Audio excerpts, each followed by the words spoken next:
afternoon from wherever you are. A very warm welcome to our panelists who will speak to us today about childcare, and a warm welcome to all the participants. Childcare emerged as a crisis because of COVID-19. It was a crisis before and it became worse. Today's webinar, I think we'll hear from our distinguished colleagues about childcare.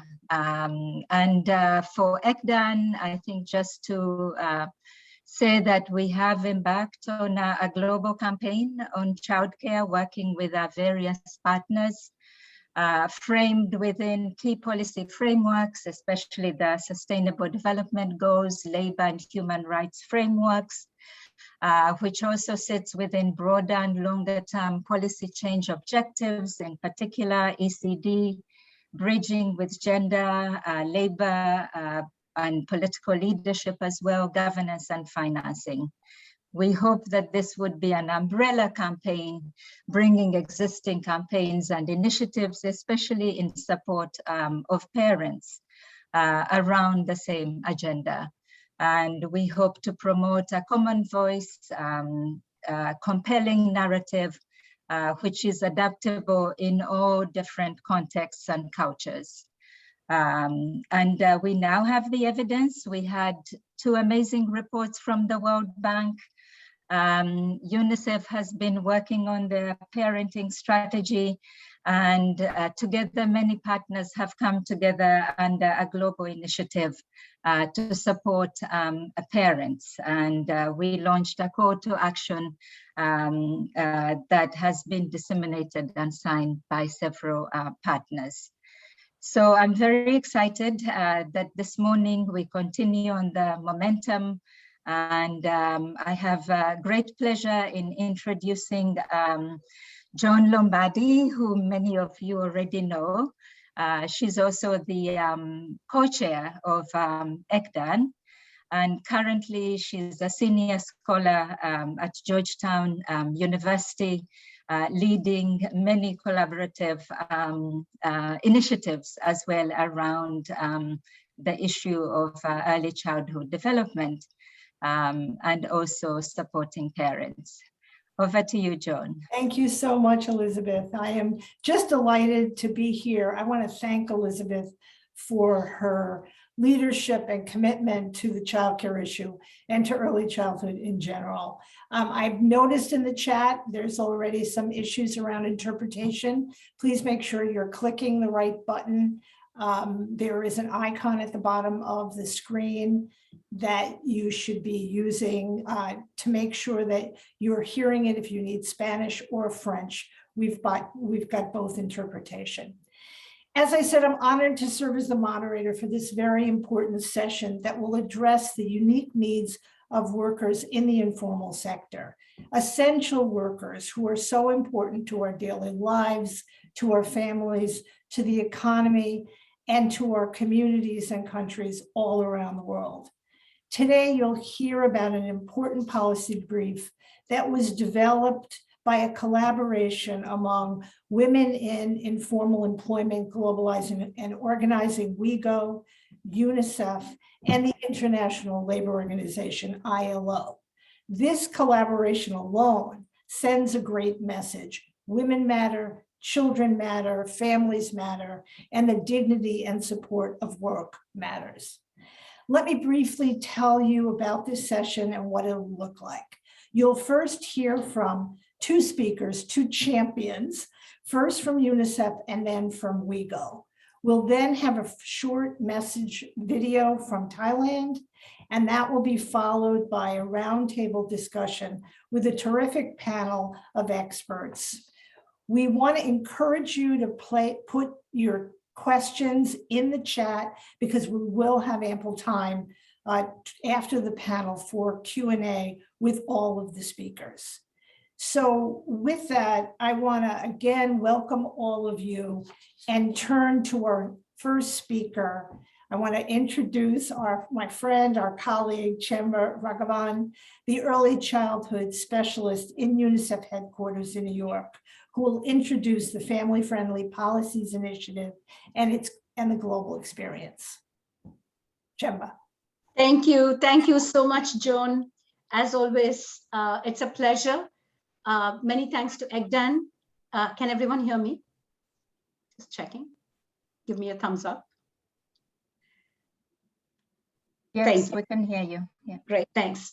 On behalf of UNICEF, many teams within UNICEF, our early childhood development team, gender team, nutrition team, social policy team, our partners who worked with us on this initiative, WIEGO, ILO, who are real champions in this space, especially today, joining hands with us, and to Egdan and to Joan. Many, many thanks.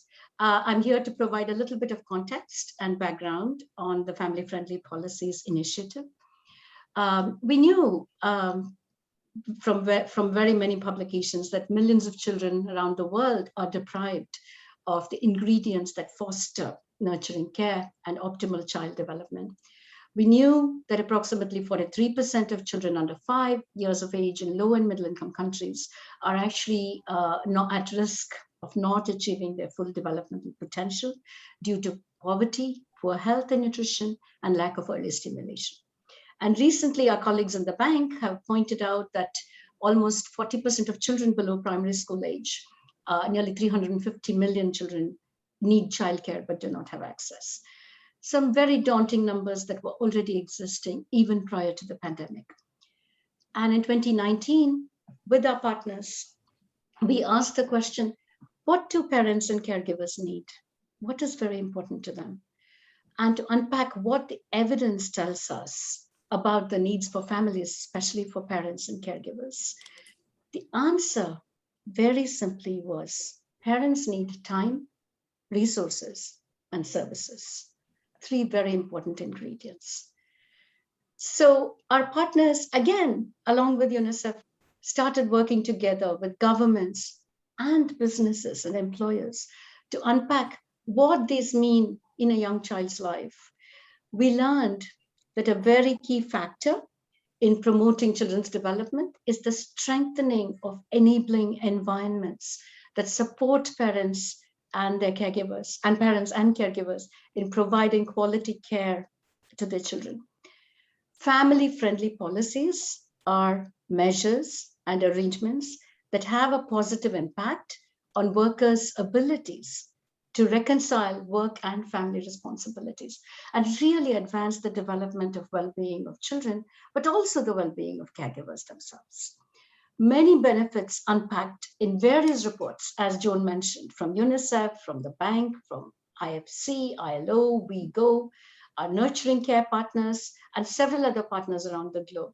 We learned that gender-responsive, disability-inclusive, social protection, and family-friendly policies that enable parents and caregivers to provide the best start in life for children are indeed investments that reduce child poverty, address gender inequality, increase access to nutrition and development.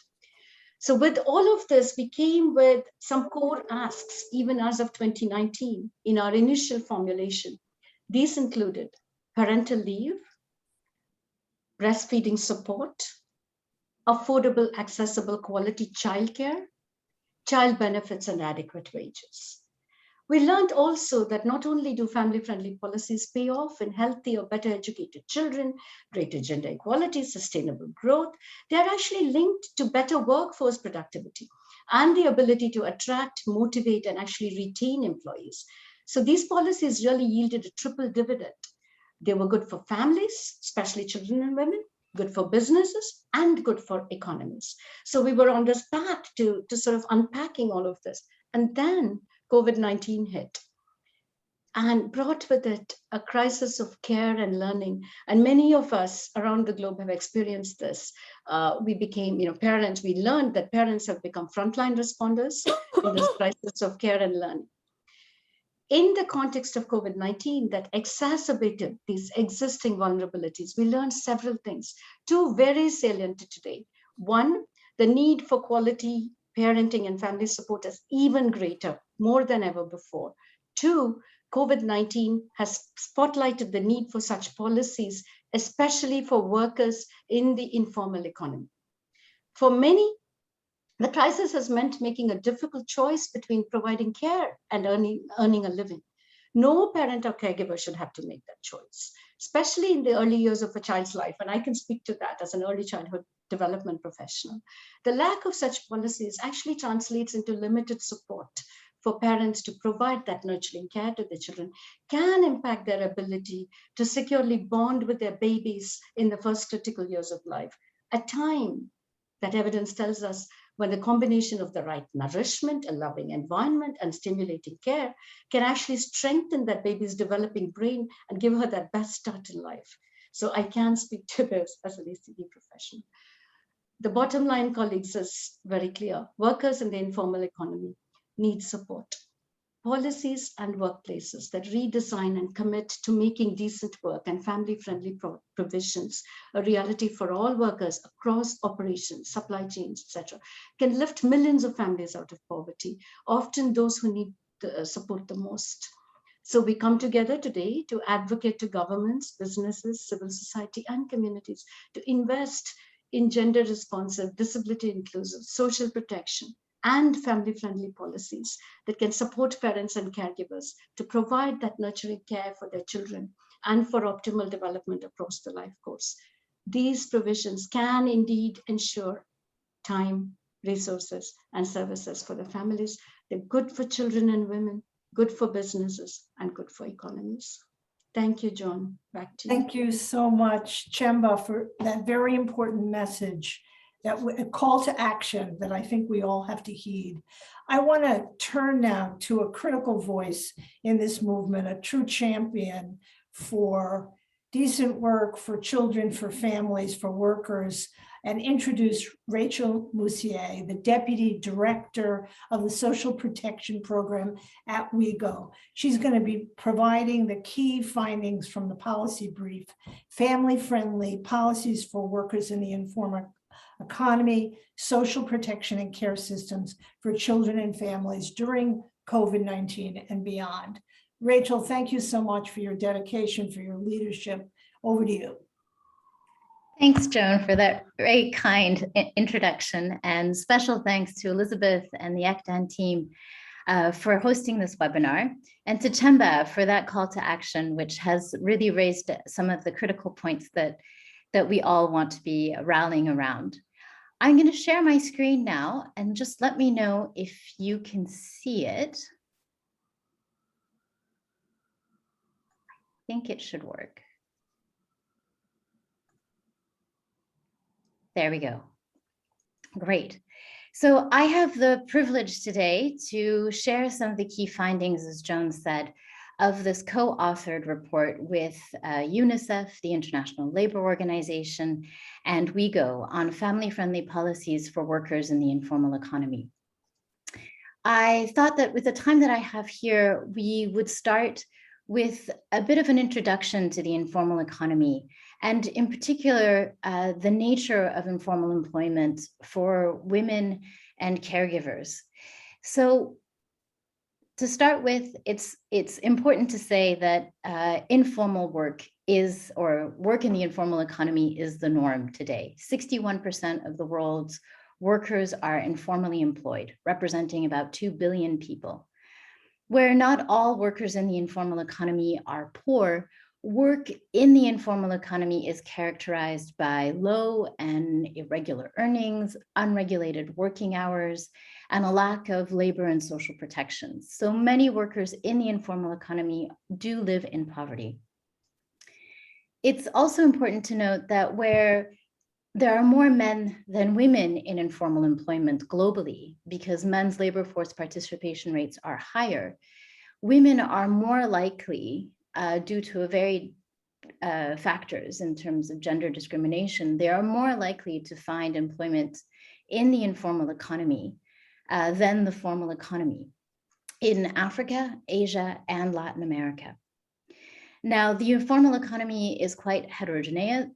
There's lots of different types of employment within the informal economy in terms of the status of employment, the place of work, and so where we see, for instance, that there are waged laborers within the informal economy working in formal or informal enterprises or in private households, such as domestic workers. We know today, thanks to the statistics collected by the International Labor Organization, that the majority of the workers in the informal economy are self-employed. So over 64%. That means that they don't have an employment relationship. We cannot talk about wages, but rather we talk about earnings and income. And they rely on earning a daily income through their work. These include street vendors, waste pickers, smallholder farmers. What's really key here is that many of the family-friendly policies that are available to workers in the formal economy, such as paid sick leave, parental leave, maternity and paternity protections, are not available to workers in the informal economy who do not have a formal work relationship, are excluded from social protection systems, and often are not contributing to taxes, so can't benefit from tax credits, for instance. So that means that we have to understand the nature of the informal economy in order to better design family-friendly policies. And that's what we've attempted to do in this report.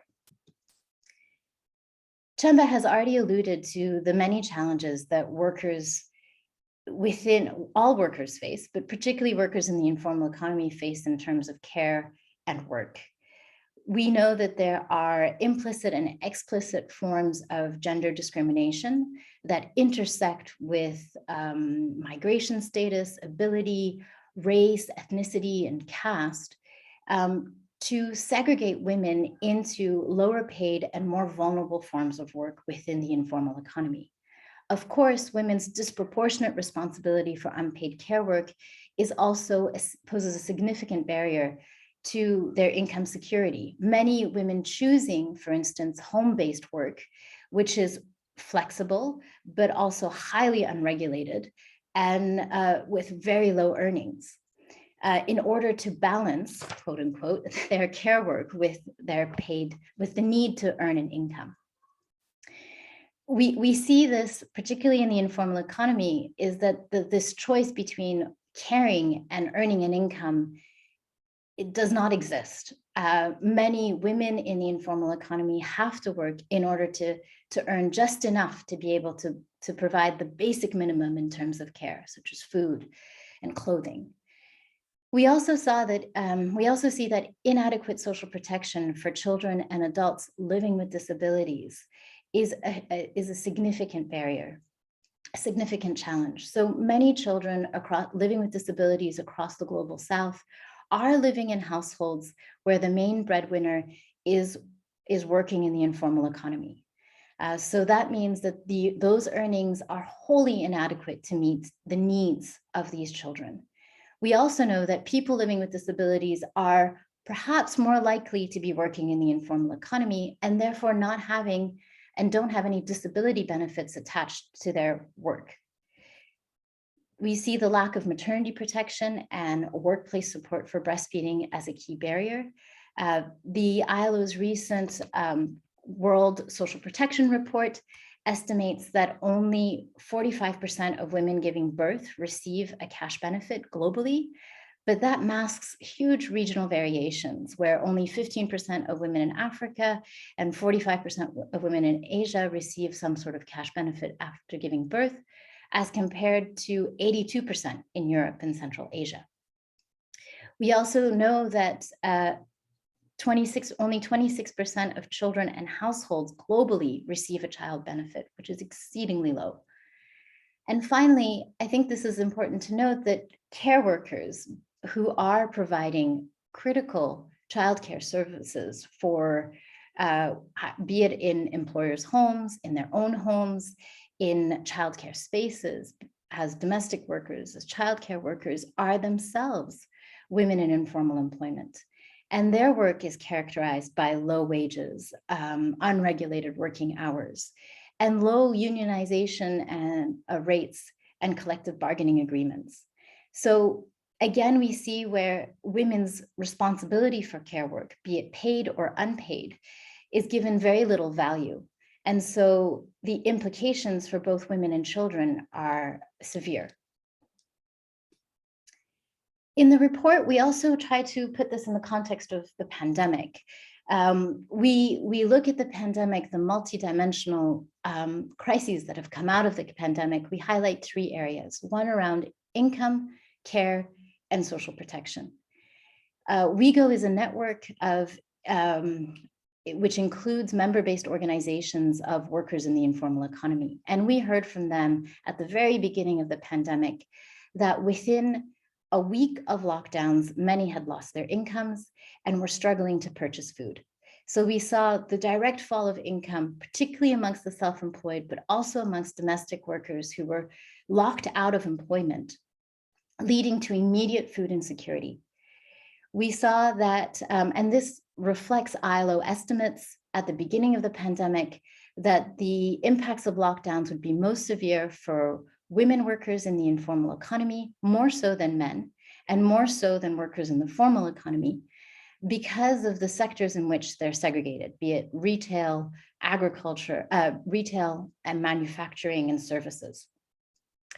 We also saw in our own WIEGO global survey that increasing care responsibilities at home due to lockdowns, school closures and creche closures, and e-learning have meant that women workers in the informal economy with care responsibilities have been the last to return to work and have not regained their earnings.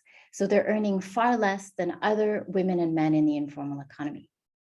We've seen household debt rise up in households for informal economy workers as they scramble to either take out loans or sell assets to just basically buy food and basic necessities. And as UNICEF and Save the Children have estimated, there are an additional, as of last year, there were an additional 150 million children experiencing multidimensional poverty. So this is in a context where social protection responses have been inadequate. The UNDP and UN Women gender tracker of responses to the pandemic has shown that only 13% of the social protection responses specifically looked at women's economic security, and only another 11% looked at unpaid care work. And those 11% were primarily found in high-income countries, so not necessarily having a great impact on workers in the informal economy. So this all builds up to adapting the notion of family-friendly policies to a context of informal employment. And here we identified 6 key policy measures that can support workers in the informal economy to care for the children in their responsibility, and also to earn an income, which is so critical at this juncture. I find it easier to group these 6 policies into 3 broad categories. The first is around securing income or securing livelihoods. And here we can draw significantly on ILO labor standards, some of which are particularly geared towards workers in the informal economy. For instance, ILO Convention 189 on domestic work looks at the policies and the legislation that can be put in place to formalize workers, domestic work and guarantee that domestic work, which is predominantly done by women, leads to greater protections, both in terms of labor and social protections, and higher wages. We then can, the second category is around access to quality public care services. And here we talk about universal health coverage through universal health care. We also talk about quality public childcare and early learning services. In the context that we're in with low incomes, high levels of debt, it is very challenging in this context for workers in the informal economy to pay for childcare services or to pay for healthcare. And that's not just the direct cost of user fees, but there's also the indirect costs that mainly women bear, which is taking time off work to take care of a sick child, or taking time off work to go to the health clinic. Because they don't have labor contracts, that means that they don't have paid sick leave. They don't have parental leave to take care of a child at home. So these are ways, these indirect costs also add to the need for public, affordable, accessible, and quality care services. And the final category here is around closing the social protection coverage gap. And that refers to universal child benefits, maternity, paternity, and parental protection and support, as well as social assistance in terms of both cash transfers and in-kind transfers, and workplace support for breastfeeding. So in the report, you will find we try to highlight examples of family-friendly policies to show that these are feasible and these policies exist today. And what's interesting is that we look at high, middle, and low-income countries, and some of the panelists will be speaking to the examples cited in the report. So I just wanted to highlight these four. I won't be able to go into them in great detail, but what the report does is that we look at, we don't exclusively focus on COVID responses, but many of the policies we look at within the pandemic context.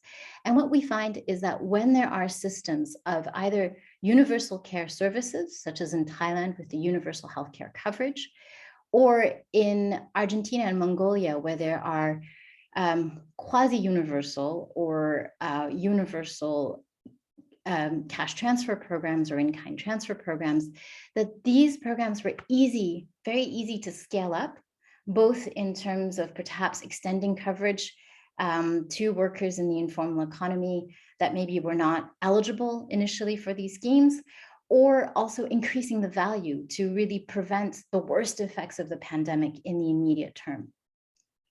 What we also saw is that there are some countries, such as Burkina Faso, that didn't have perhaps an extensive cash transfer program, but that they targeted specific measures at workers in the informal economy in response to the pandemic.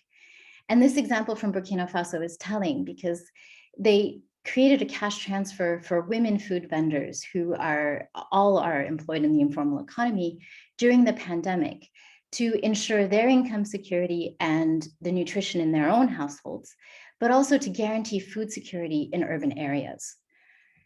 So we see there's lots of promises coming out of this, of the pandemic in terms of policies that were taken. But unfortunately, what we're seeing is that due to fiscal austerity, these measures are being clawed back.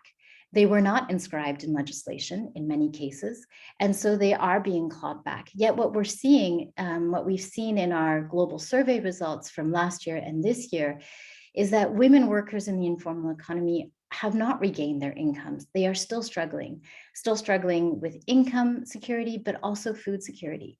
And so these measures are being clawed back, yet there's still a great need.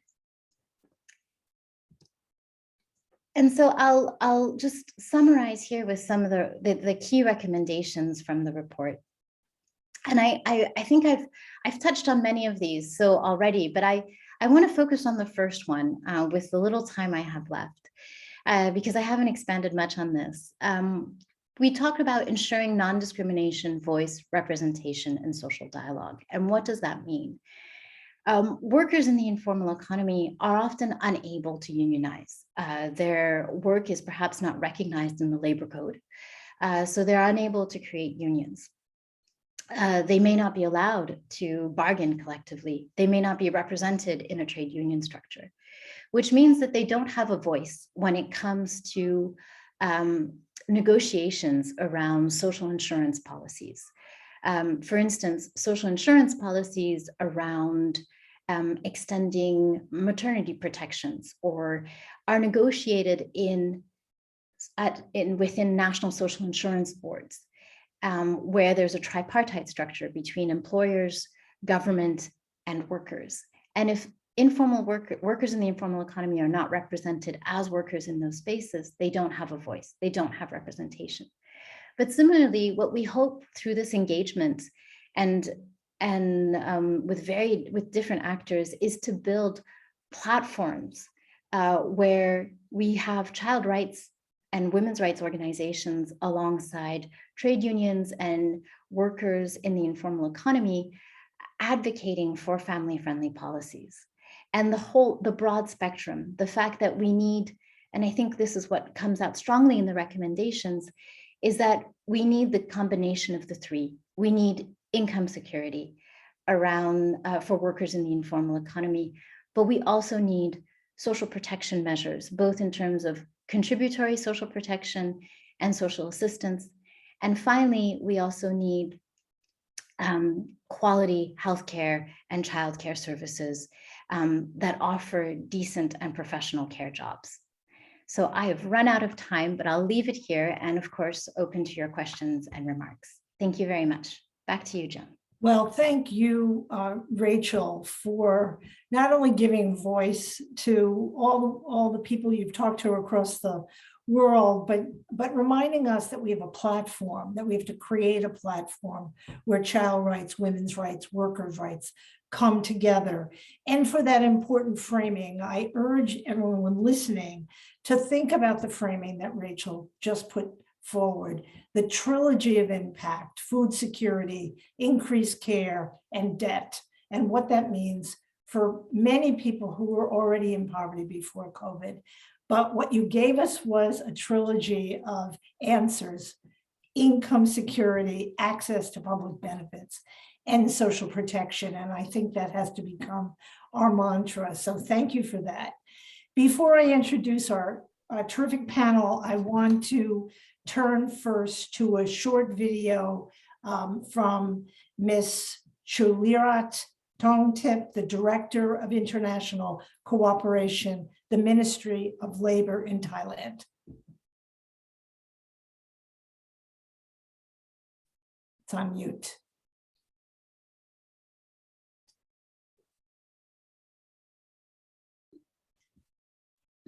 Thailand. I, Chulirat Thongtip, the Director of International Cooperation Bureau, have the honor to present measures the Ministry of Labor has put in place in order to promote family-friendly policy for workers in the informal economy, to support and maintain their income and quality of life, especially during the spread of COVID-19 pandemic in the last 2 years. I will explain this into 2 areas. The first is labor protection. The Royal Thai government provides protection for workers in all sectors fairly and equally regardless of their nationality. Workers in informal economy are protected under the Protection of Home Work Act, the Labor Protection Act, and the Ministerial Regulation and the Protection of Labor in Agricultural Work. They are protected for their safety at work and provided with appropriate personal protective equipment. The pregnant women are prohibited from hazardous work and not to perform any kind of work during 10 p.m. to 6 a.m., together with 98 days of maternity leave with 45 days of wage payment. And the employer is unable to terminate the employment due to pregnancy. The second is social protection. Currently, there are approximately 10 million informal workers registered with the Social Security Office. During the COVID-19 pandemic, the Social Security Office has reduced the contribution by workers in the informal economies to 60% for 6-month period. For those living in high rate of COVID-19 infection, they receive about $300 cash subsidy. In addition, child allowance is provided until 6 years of age. The Thai government also promotes work from home in order to reduce risks of COVID-19 transmission and infection. Students take online courses. Furthermore, This will also balance work and care of family of workers in both formal and informal sectors. Any workers, including migrant workers infected with COVID-19, will be treated without any charge. Thus, this measure lessens financial burden. The Thai government has provided COVID-19 vaccination for everyone living in Thailand. At present, nearly 70% of population has received the first dose of COVID-19 vaccine. Ladies and gentlemen, I wish information of measures taken by the Ministry of Labour of Thailand to promote FFP will be useful. Also, I hope the virtual webinar today was a success. Thank you very much. Well, thank you, everyone. Please continue to put your comments in the chat and to introduce yourself and to put ideas in that may be emerging in your own countries that you'd like to share. So if I can ask Erica to have the panel join us on camera, I will introduce them one at a time and then ask each of them a series of questions. Okay. So I'm delighted that we have three terrific panelists who have so much to share with you and have been longtime champions of these issues. We're going to hear from three different people, different perspectives. First, Susan Thomas, the National Health Coordinator for Self-Employed Women's Association, SEWA. We're thrilled to have you and for all the contributions you've made over the years. Boniface Kakabwe, the Early Childhood Development Specialist, UNICEF in Rwanda, and we know there's lots of important work going on in Rwanda. And Fatim Christian Niaye, Principal Gender Equality Diversity Technical Specialist at the ILO for West Africa and the country offices for Senegal, Cape Verde, Gambia, Guinea, and Guinea-Bissau. What a great panel. I want to start with Susan and ask what aspect of the policy brief links to the work that you've been doing and what's worked best. I'm going to start on an optimistic note. Susan. Thank you, John. So SEWA works with the informal women workers. So I'm going to talk about how we provide childcare services to women, our members or the informal women workers. And we do that through a cooperative that is owned, managed, and used by the women themselves. Women workers, they are the shareholders and they are the care workers. And through this cooperative, we provide affordable, accessible, quality full-day care centers for the children. And children who are between the age of 3 months to 6 years. And it's important to say here that we do work closely with other organizations, particularly the government ICDS centers, who provide nutrition, health, and other services, and we link with them and we work with them to provide health and nutrition for pregnant women, lactating mothers, and their children.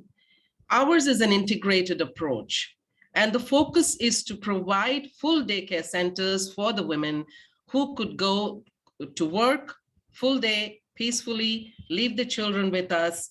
And while they are with us, we focus on the children, their care and development, the health and nutrition, and at the same time, educating the children, preschool education for children. But the focus, again, we do look after the children full day, but at the same time, we are also focusing on the health of the women, maternal health of women, how we link them with different programs, ensure that they get different services reach them, ensure that they have food security, social security, other benefits, insurance benefits, and maternal benefits actually reach them through the centers. We work closely with different service providers to ensure that these services reach them.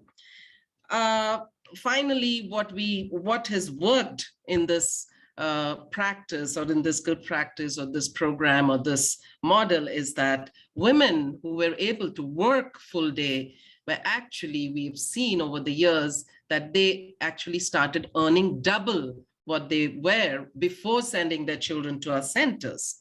And we were also able to address some of the nutrition issues around children, better health outcome for children.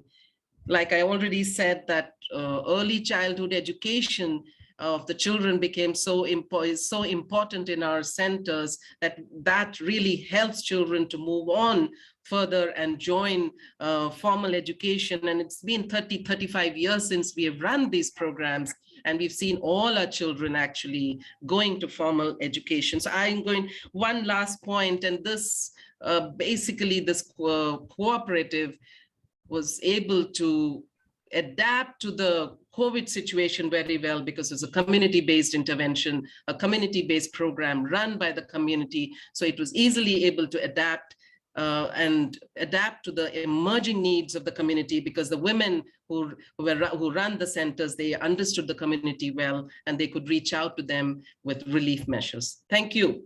Susan, such important work on the cooperative, the integrated services, the balance that you provide for both children and women.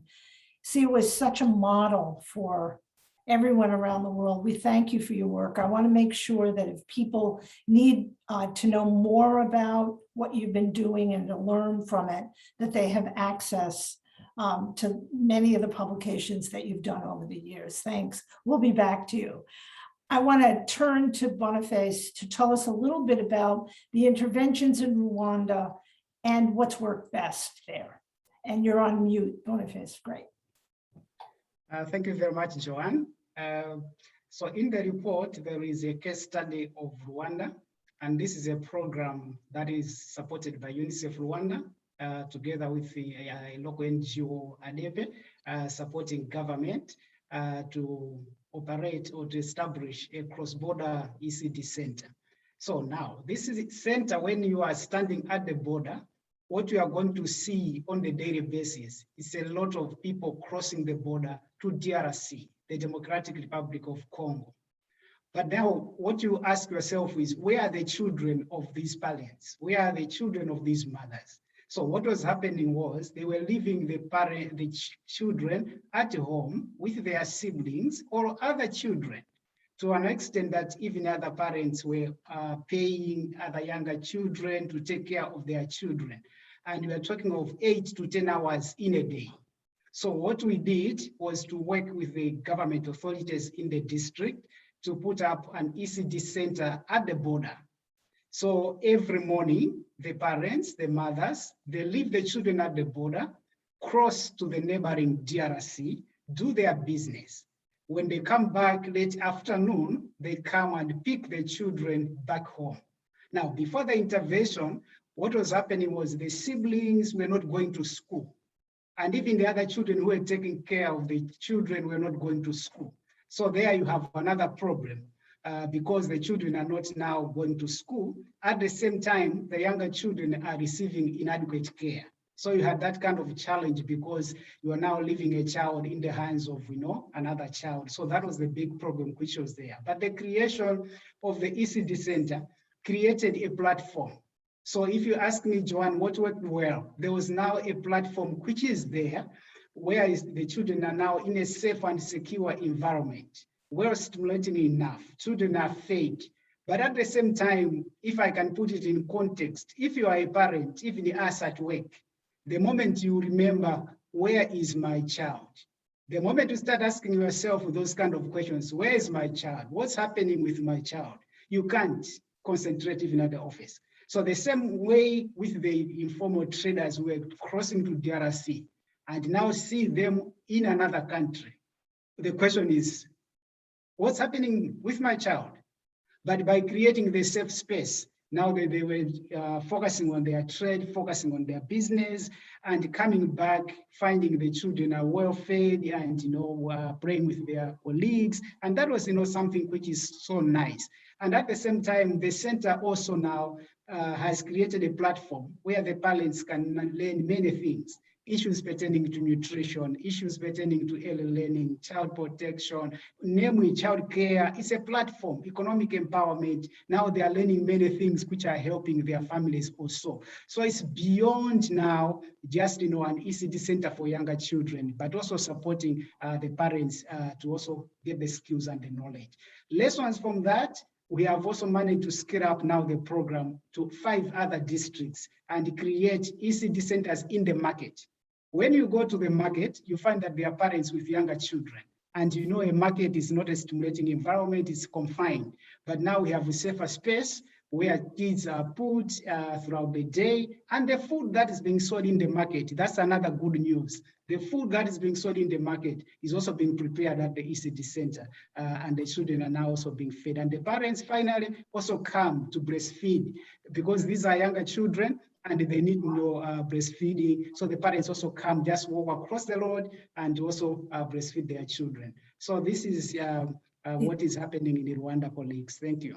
This is a great, you gave us an image of what's possible. All along borders, all around the world, we're seeing that exact same situation that you described with people from DRC migrating over the border for work. And you gave us a great picture of what can happen in markets. And there are markets everywhere. So from Rwanda, we have great examples, and I'm hoping they'll be shared with others who want to do similar things in their countries. So let me turn to Fatim. You have a lot of experience in these areas. Let us know what the intervention that you've been the most involved with, or the many interventions, and that are related to this policy brief, and what's worked. Go ahead, Fatim. Merci. En fait, je voulais partager avec vous de la garderie communautaire.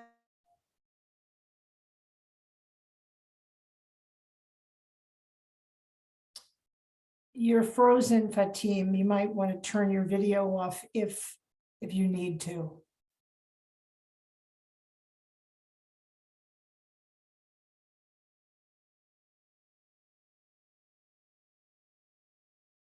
We can come back to Fatim. It seems like it's frozen for right now.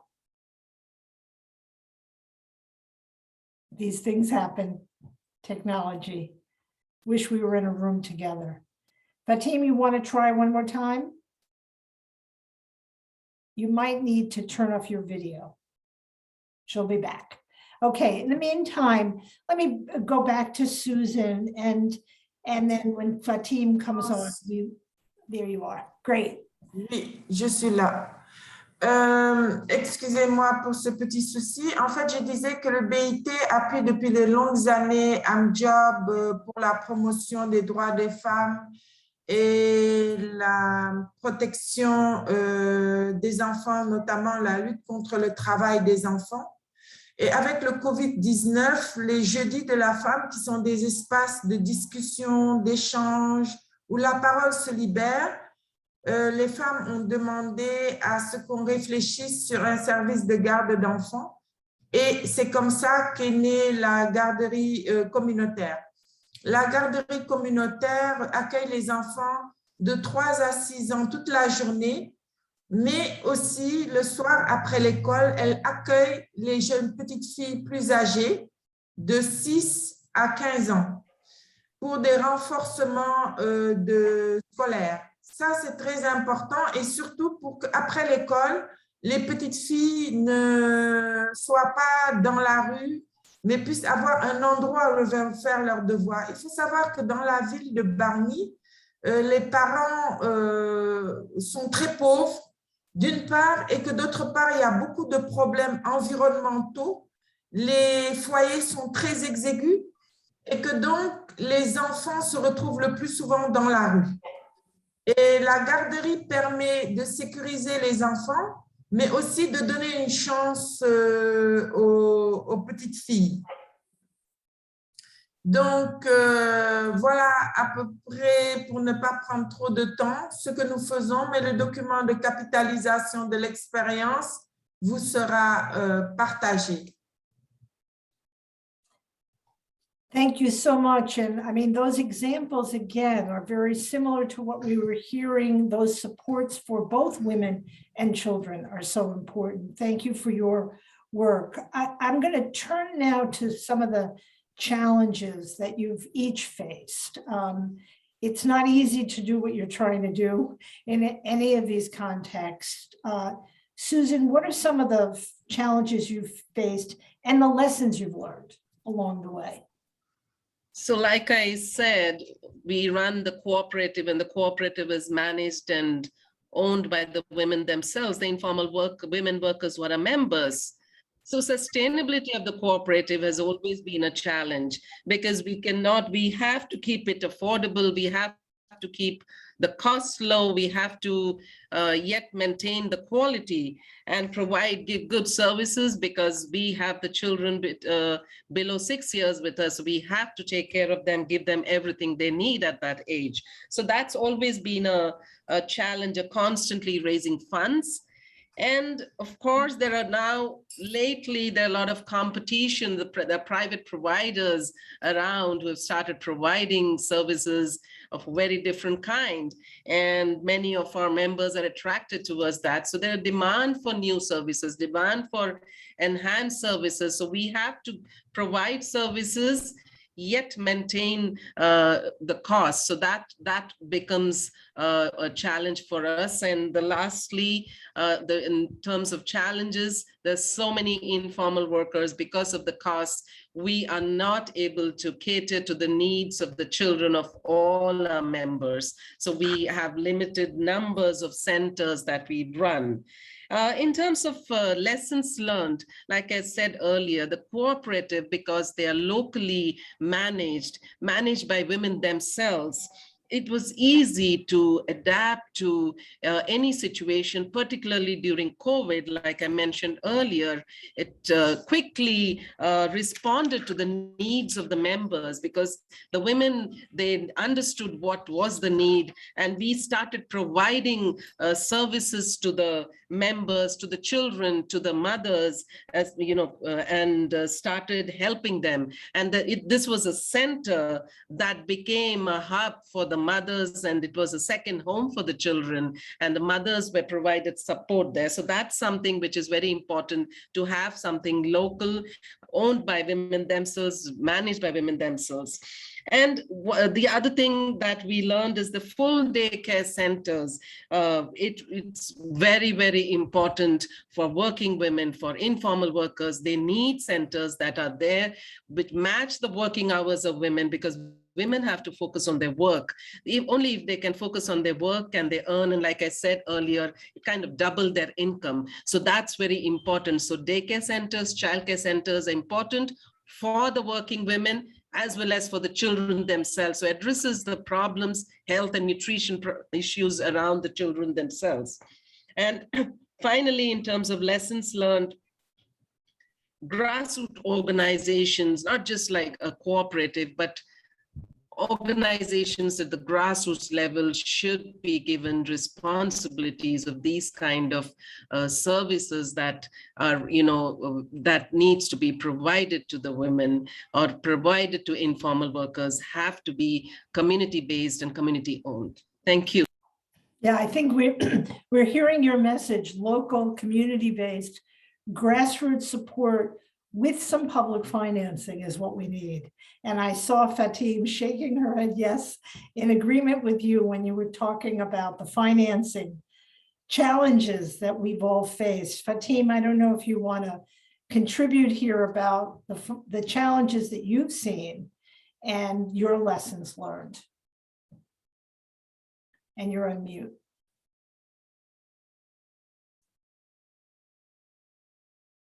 Fatim?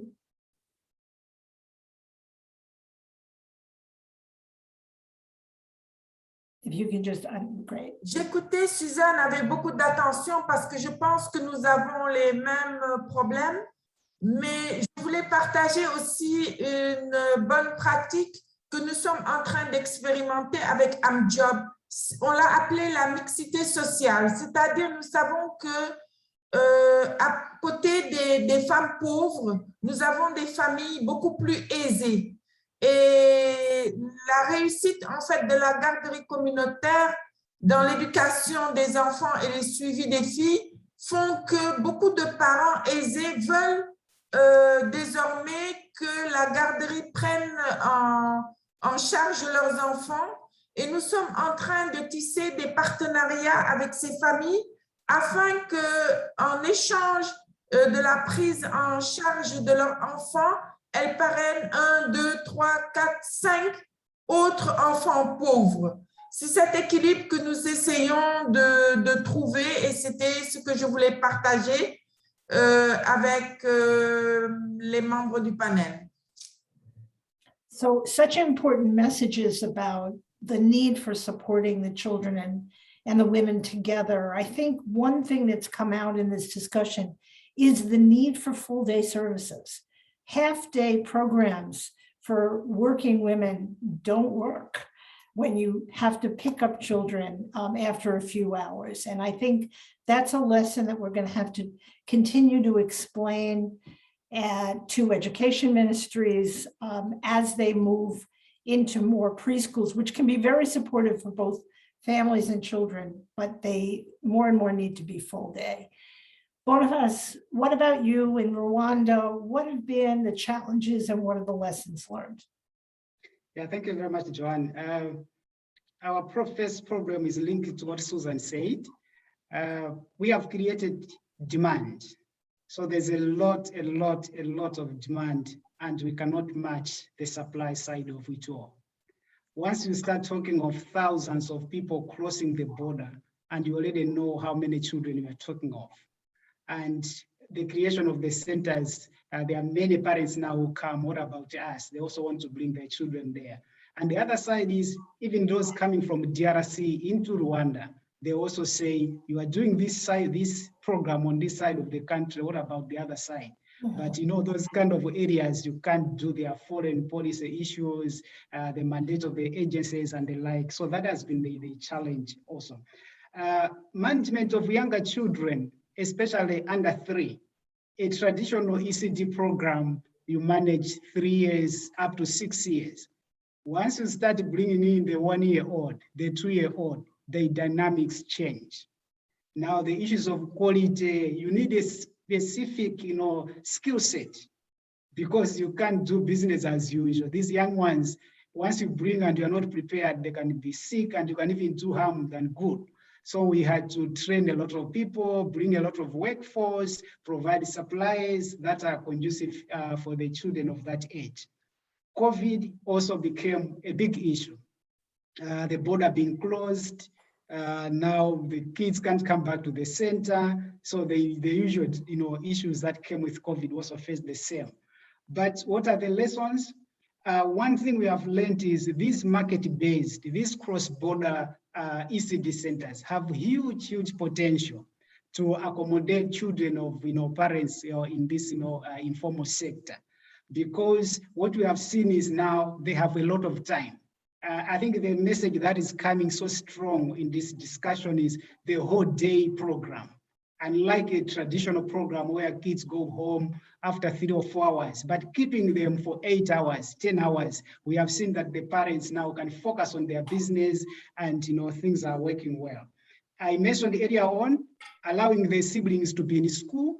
That's also a big thing. We didn't intend to do that, but we have seen that that's also an opportunity that has emerged, and children are continuing going back to school.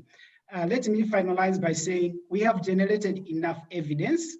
We feel like the model is good. It can be scaled up. We have seen many countries coming to Rwanda to learn, and we continue using that to scale up both within the country and also outside the country.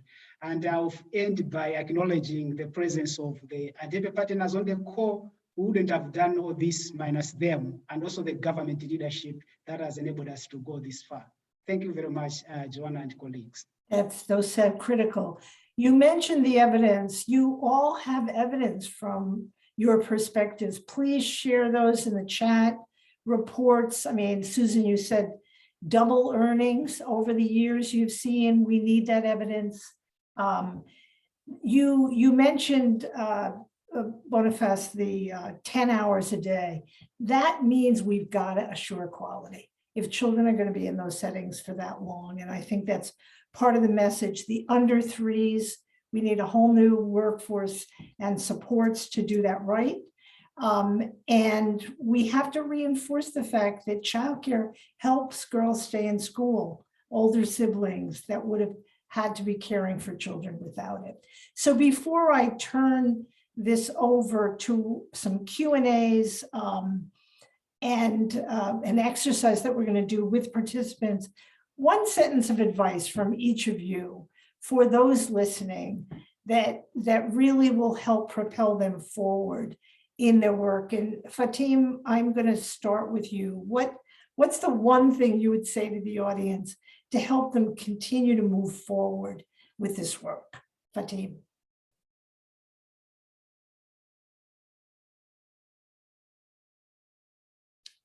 You're on mute. I think there's a time lag.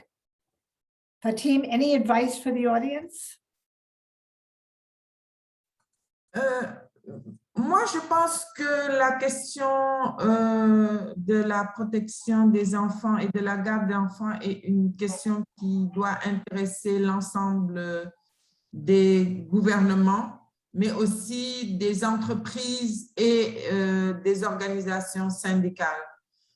Il faut que tout le monde se saisisse de la question pour que nous puissions aller de l'avant. Mais il devient urgent de résoudre ce problème parce que les sociétés sont en pleine mutation et que les femmes, surtout dans nos pays, notamment de l'Afrique de l'Ouest, qui ont, en raison de la culture, la quasi-totalité des responsabilités familiales, donc ils doivent s'occuper aussi de la garde des malades et des personnes âgées. C'est un autre souci, un autre problème.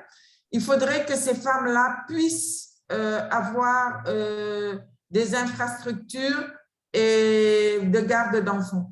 Il en va aussi de la sécurité des enfants, parce que quand les enfants ne sont pas dans des garderies, quand les enfants ne sont pas gardés, quand les enfants ne vont pas non plus à l'école, on les retrouve dans la rue.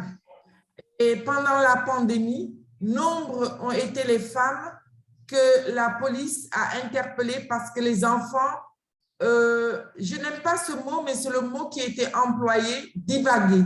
C'est-à-dire divaguer, c'est-à-dire se promener dans la rue comme des animaux, entre guillemets. Donc, je pense que c'est un problème qui doit intéresser tout le monde et qui doit être vraiment pris à cœur. Such an important message and an urgent message. Thank you. And I'm hoping that people are using their interpretation button so that you could understand in whatever language Fatim's important message.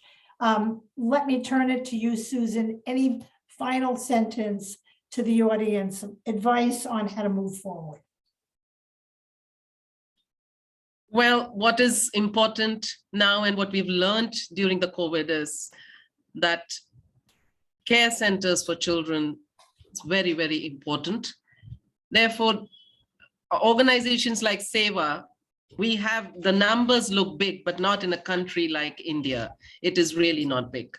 So it's important for public funded quality childcare centers, and government should increase the investment in childcare, and focus also should be on women workers and look at it through the workers' lens. That's very important. And finally, public-private partnership or public workers organization partnerships or community-based organization partnership is very important to run these kind of care centers and for providing these kind of services. So these are the three messages that I would want to give here, and this should be an universal childcare for all women workers. Thank you. Great charge. And I urge everybody in the early childhood community to join forces with the worker groups that Susan's mentioned. We're partners in this. And I think Elizabeth Lule has been trying to reinforce that message, and I wanted to do it here. Last word, you have, Boniface, your advice as we move forward. There are questions coming into the chat. We'll get to them. Okay, thank you, Joanne. Three things for me. One, government engagement from the start of the program. our program has been a success because the government is on board. The National Child Development Agency sees this initiative as part of the national ECD program. So I think going forward, colleagues, we can't afford to work minus, government. We need to work within that. Two, the parents also. Parents, all they need is support and the platform.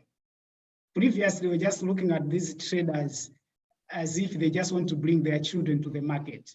But once you open up an opportunity, they see it, and you can actually see the excitement in them and contributing the food so that the children, are well fed in the ECD center. So there is a huge, potential. Parents, all they need is just the support. And finally, COVID has taught us that the parental skills are very critical. If you have a lockdown and you have parents who are oriented on childcare, at least they can do something within the home.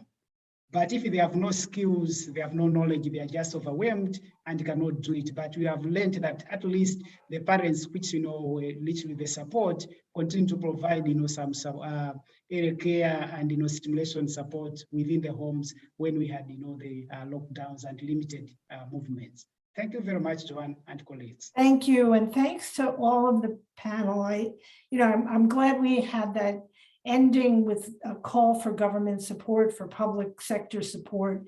You can't run childcare on the backs of workers that are caring for children or on the backs of parents who need the support. We need public financing. That's got to continue to be our message. Diverse delivery, public financing. So I want to thank all of you. We'll come back to some Q&As, but first we're going to have a creative exercise with our audience here. I want to introduce Ruth Graham Goulder, the social protection expert at UNICEF headquarters, who's going to walk us through a Mentimeter word cloud exercise. Ruth, over to you. Thank you so much, Joan. And just to say, I collaborated with Rachel and so many others on this paper, and it's so fantastic to hear the examples coming to life, the very real challenges that are facing workers in the informal economy. We have to address this crisis of poverty and care. And I personally feel very inspired and excited hearing about all of these examples and kind of the passion from our panelists. I think the key moment here, though, is to hear from you. So we would love to hear a little bit from everyone in the room virtually. What are the things that you're taking away from the presentations? So if you jump onto the Mentimeter link, Erica, my colleague Erica Wong in the chat has posted the link. Go to the link, pop in the code, and then just type in a few keywords or ideas that you're taking away. Fantastic. Already seeing some strong messages coming out. Children matter, women matter, publicly funded childcare, yeah, locally and community led. ECD goes beyond children. Brilliant, keep them coming. Fantastic. This feels like a critical call to action for us. And parents' voices are critical.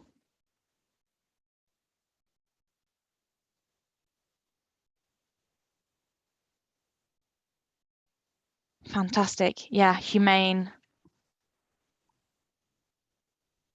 and the vulnerability of the informal economy and empowerment. Yeah. Brilliant. Great to hear those kind of reactions and get this sort of word cloud going. I think we have a lot of work cut out for us, but I think there's really strong messages around how critical this is for children, for women, and for workers, and the need to sort of come together. I think often these sort of rights can be seen as in some way distinct, but of course they're not. So that's great to see. I'll hand over back to Joan then for the Q&A.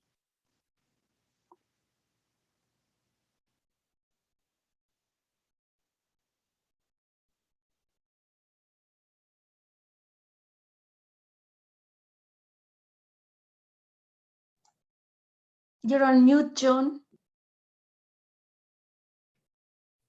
I was saying that I love that empowerment is in the middle of that word cloud. I hope people can print it out and put it on their wall. I want to turn to some of the questions so all of the panelists can turn on their videos. Ruth, that was such a great exercise. And we also have questions coming in. One of the questions that came in, and feel free to put them in the chat. Erica, if you could shoot them over to me. Susan, people were asking, how did you know? And we can also have Chemba and Rachel on with us during this Q&A. Susan, how did you know, how did you quantify that families were earning double? It came up. So we've done a few studies over the years. We have been working through the cooperative for over 30 plus years now, 35 years nearly. And we've done some studies where we've tried asking the workers what they were earning before sending their children to our centers and what happened after the children started coming to our centers, and where we were looking after the children for 8 hours almost a day. So what really happened, how they could focus on their work and what they were earning. So the studies showed that the income doubled in almost most of the cases here. So I think people would love to see that methodology and use it in their context. There's a point in the chat about trade-offs between getting public money and having to respond to new rules that come with public money. Any of the panelists want to respond to that? And I see Rachel has joined us back, or Chemba. Go ahead.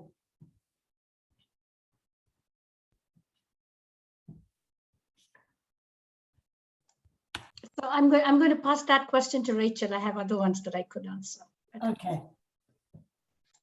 Rachel, this question of the trade-offs when you get into the formal sector of public money. Yeah, I mean, I think this question was also specific to South Africa, if I'm not mistaken, and the experience in South Africa. What we've found, perhaps not in the childcare sector or in the care sector, because that's not where we have experience in terms of organizing workers.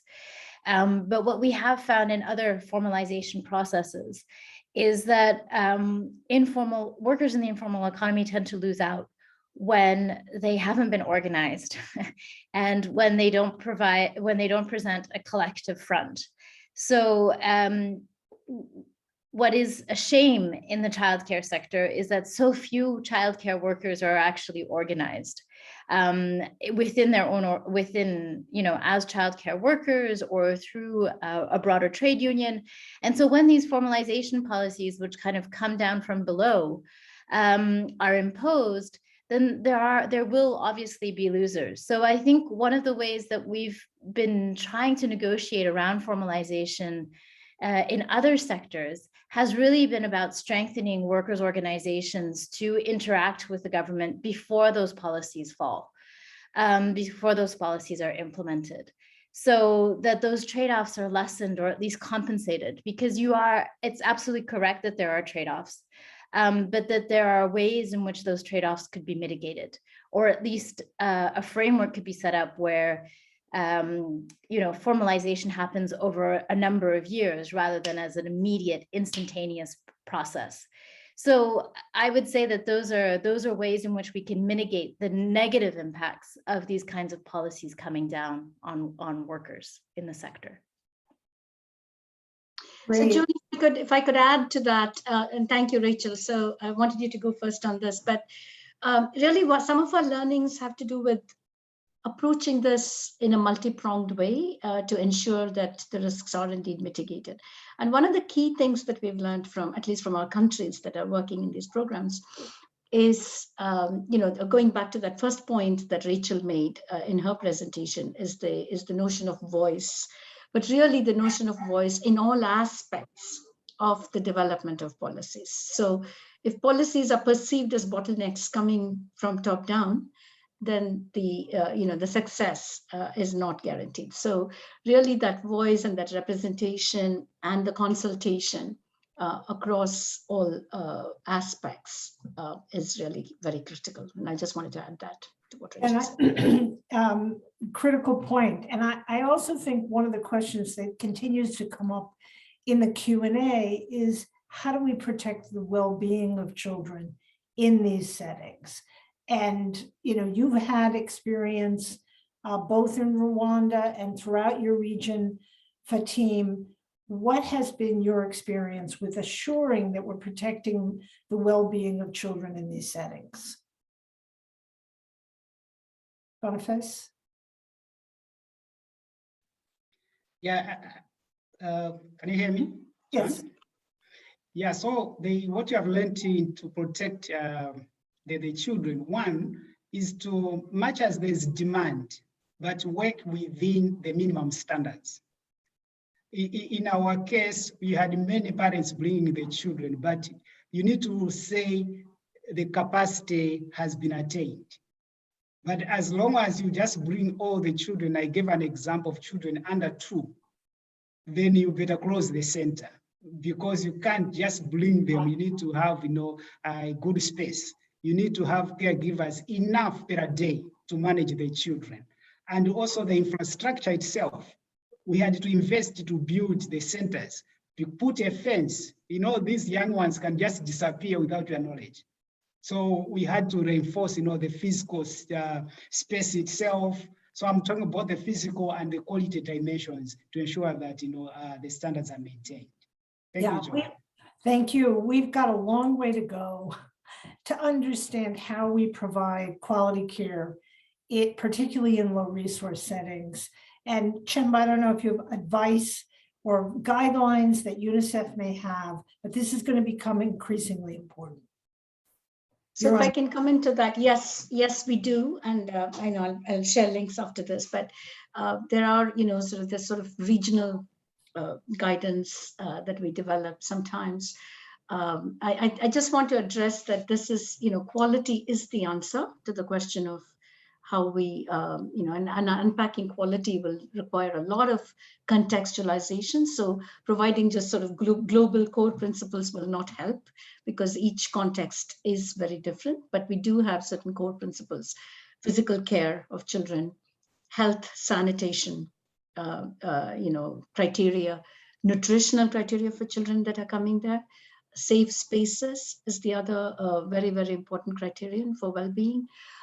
Play, opportunities for play if the children are young, and as children get older, looking at opportunities for participation, stimulation, responsive care.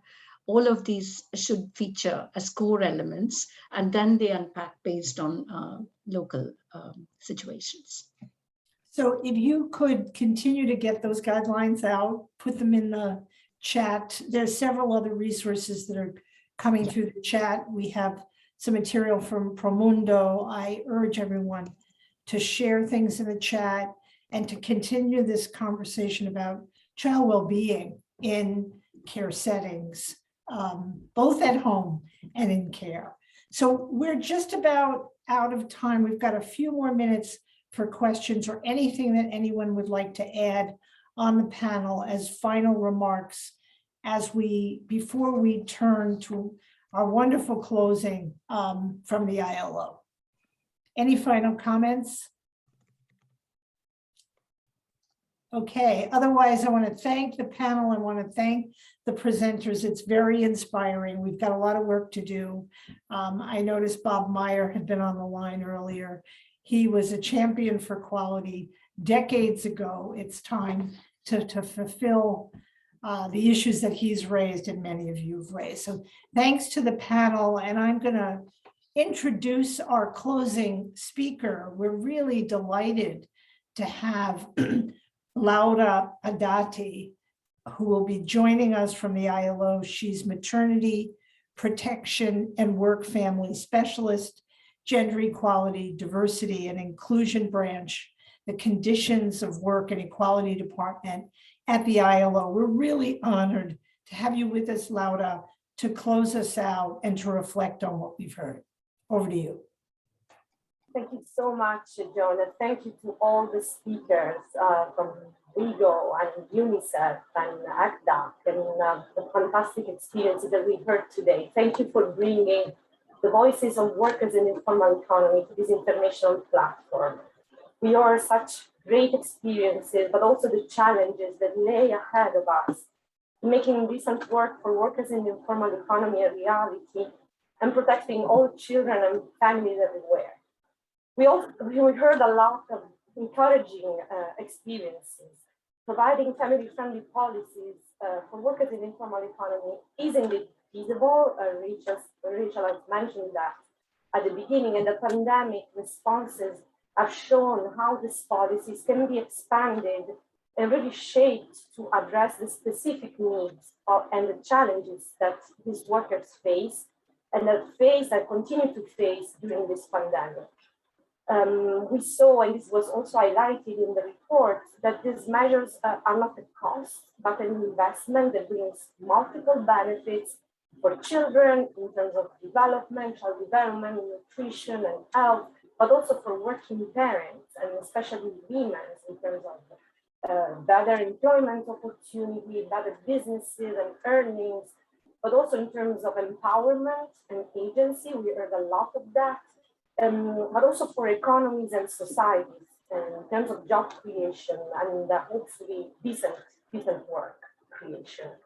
So a message that came very strongly is that really governments should refrain as economies recover to turn to austerity, to call back these policies and instead scale up, institutionalize and make them sustainable and anchor them in national legislation and universal, comprehensive, gender-transformative and disability-inclusive social protection system, where the state can play a central role in the regulation, the coordination and the financing of this measure, so creating importantly the fiscal space to make this measure universal and sustainable, and also working closely with a number of partners whose role has been so well highlighted and presented to trade unions, employers, but also grassroots organizations, local governments, and importantly, women's and children's rights groups with parents and caregivers that really can have a voice in shaping this policy. What we heard today is that what works is really an integrated system of comprehensive measures that strengthen income security, healthcare, nutrition, supporting breastfeeding, parental protection, but also importantly, quality, affordable and accessible public childcare services and early education that really are designed and implemented to meet the specific needs of workers in the informal economy. So we heard a lot about things that these services have to be full-time, that to be quality, that have to come with quality and professional care jobs, and really have to point to the specific needs also of children from the most marginalized groups and children with disabilities. We also heard about, and I want to reiterate the importance of workers' voice and organization and really the need to join forces among the labor movement, the informal workers movement, the children's rights and women's rights movement. Empowering care workers through unionization and representation is really an important route for formalization and to social dialogue. Organization of care workers can advocate for better pay, better working conditions, promoting access to social protection, but also training and professionalization, all those elements that are so needed to improve the value of care jobs, which is what's an important objective. And I think we have the experience of the International Domestic Workers Federation that show how this collaboration can be a frame in the labor movement and how rich and fruitful the action of labor movements can be in promoting the rights of care workers. And we have, Rachel has mentioned it at the beginning, a range of international labor standards, maternity protection, but also formalization of workers in the informal economy, but also importantly, freedom of association and the right to collective bargaining that really covers all workers, no matter the sectors. And these standards really offer an important roadmap to governments on how to take action. More recently, ILO constituents, governors, workers, and employers, but also the UN Secretary General and the other partners that have joined the Global Care Alliance, the UN Women and other partners, have launched a call investing in the care economy and pursue gender-responsive social protection policies. Investing in care means putting children, women, especially the most marginalized, at the center of our efforts. And investing in care means, importantly, also investing in workers. As John mentioned at the beginning, all that matters.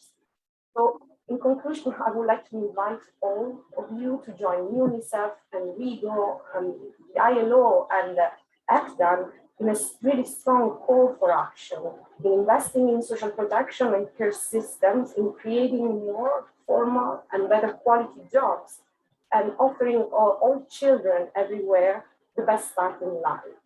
Thank you so much, and over to you, John, and stay safe. Thank you so much, Laura, thank you for the partnership among ILO, WIEGO, ECDAN, UNICEF. That's the critical message here, that we can't go it alone.